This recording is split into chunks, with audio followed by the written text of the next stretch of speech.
ఏంటి స్వామి ఈ మధ్య దొంగతనాలు కూడా మొదలెట్టేసావా? ఏం చేయమంటారు, అంతా మీ వల్లే. ఆశ్రమం బాయే, శిష్యురాలు బాయే, శిష్యులు పోయే, నగలు పోయే, ధనం పోయే, ఆఖరికి దొంగతనం మొదలెట్టా. స్వామి ఈ దొంగతనం శిక్ష ఏంటో తెలుసా మీకు? నాకే తెలీదు, మీరే చెప్పాలా. స్వామి లాఠీ దెబ్బలు తింటావా లేకపోతే నేల మీద దొల్లుతావా? లాఠీ దెబ్బలా? ఇంత ముందు తిన్నాగా బాబు, రోడ్డు మీద దుల్లుతాను. పర్సాలకిచ్చేయి, పదరా రోడ్డు మీదకి.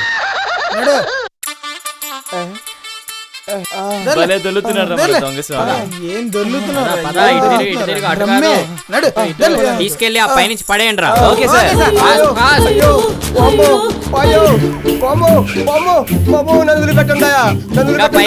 పడేయండి,